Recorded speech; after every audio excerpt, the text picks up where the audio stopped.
Super star Rajinikanth ఒడిలో కూర్చున్న ఈ పిల్లాడు తమిళనాడులో నిజాయితీకి నిలువెత్తు నిదర్శనమయ్యాడు.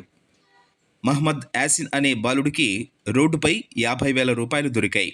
ఈ బాలుడు నేరుగా పోలీస్ స్టేషన్కు వెళ్ళి ఆ డబ్బును పోలీసు అధికారికి ఇచ్చి, నాకు ఈ డబ్బు రోడ్డుపై దొరికింది, దీని యజమాని ఎవరో కనుగొని దాన్ని తిరిగి వారికి ఇవ్వండి అని అన్నాడు. దానికి ఆ పోలీస్ అధికారి పిల్లాడిని, ఈ డబ్బును నువ్వే ఎందుకు ఉంచుకోలేదని అడిగాడు. అంటే దానికి యాసిన్, ఈ డబ్బు ఎవరో కష్టపడి సంపాదించిన డబ్బు, నాది కాదు అని, దానిని నా దగ్గర ఎలా ఉంచుకోగలనని బదులిచ్చాడు. అతని నిజాయితీని మెచ్చిన పోలీసు అధికారి, నీకు ఏదైనా కోరిక ఉంటే చెప్పమని యాసిన్ను అడిగాడు. వెంటనే యాసిన్, నాకు సూపర్ స్టార్ రజనీకాంత్ను కలవాలనే కోరిక ఉందని చెప్పాడు.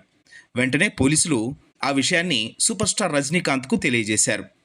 అందుకు స్పందించిన రజనీకాంత్ యాసిన్ను తన వద్దకు తీసుకుని రమ్మని చెప్పారు.